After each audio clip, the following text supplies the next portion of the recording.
Toby Keith, a hit country crafter of American songs, who annoyed critics and was loved by millions of fans. Shoulda has been a cowboy, singer-songwriter, who had stomach cancer, died peacefully among his family on Monday. He fought his fight with decency and courage. He announced his cancer diagnosis in 2022. The 6'4" singer wrote songs in the country in the 1990s during the rapid period in the country, which fans preferred to listen to. During his career, he publicly clashed with other famous celebrities and journalists and often pushed against record officials who wanted to overcome his difficulties. He was known for his open patriotism to the 9/11 songs such as "Courtie of the Red, White and Blue," and "I Love This Bar" and "Red Solo Cup." He had a powerful loud voice, a tremendous humor spirit and range including love songs as well as drinking songs. His 20 #1 Billboard hits included "How Do You Like Me Don't," "Az Good A, I Vans Was," "My List," and "Beer for My Horses," with a double song with Willie Nelson. His influence was on other working-class lyricists such as Marley Haggard and sang more than 60 single on the Hot Country chart in his career. During the treatment of cancer, Keith continued the performance, recently played in Las Vegas in December. He also sang his song, "Don't Let the Man In," at the People's Choice Country Awards in 2023. During an interview aired last month, he told KWTV, "Cancer is a roller coaster. You just sit here and wait for him to leave. It might never end." Keith worked as a young man in the oil areas of Oklahoma, then played semi-pro football before starting his career as a singer. Keith told the Associated Press in 2001 after the success of his song, "I am just talking about tonight. I write about life, and I sing about life, and I don't excessive analysis of things am." Keith learned good lessons in rapidly growing oil areas, which made them rigid, but also showed them the value of money.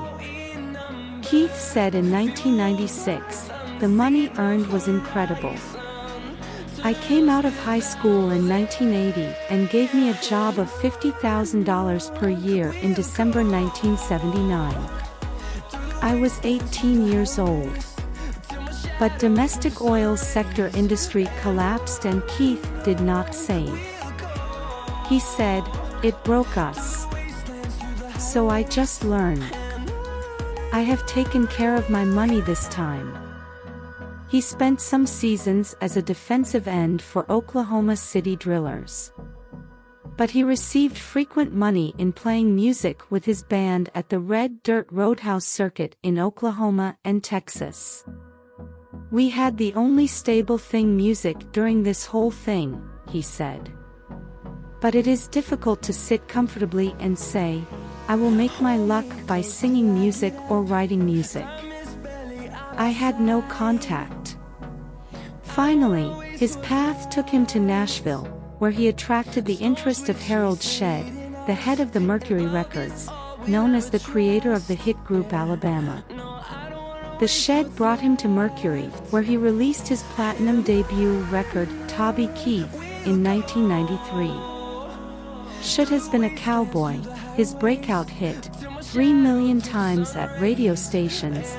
It became the most played native song of the 1990s. But the focus of the label on global star Shania Twain overtook the rest of the roster, and Keith felt that the officials were trying to push him in the pop direction. Keith said, "They were trying to compromise me and I was living a pathetic life. Everyone was trying to mold me into something that I was not." After a series of albums, who gave hit songs like "How's That Man" and prepared the cover of Sting's "I Am So Happy I Can't Stop Croy," Keith went to DreamWorks Records in 1999. Then his multi-Vic hit was "How Do You Like Me Now?" It made a splash and became his first song to join the top 40 charts.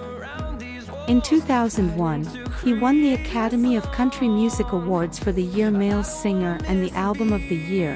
He said to the stage, "I have waited for a long time. 9 years."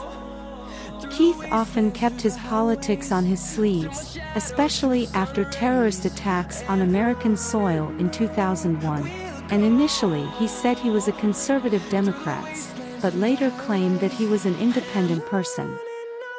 He gave President George W. Bush, Barack Obama and Donald Trump performed in programs.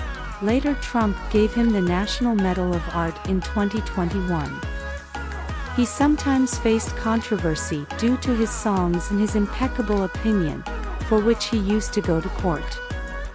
His 2002 song, Forte of the Red, White and Blue, The Angry American, included a threat, "We will boot your ass.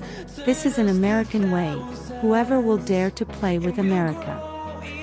The song was removed from the special program of Patriotic ABC on July 4th, as the manufacturers considered it highly angry for the show.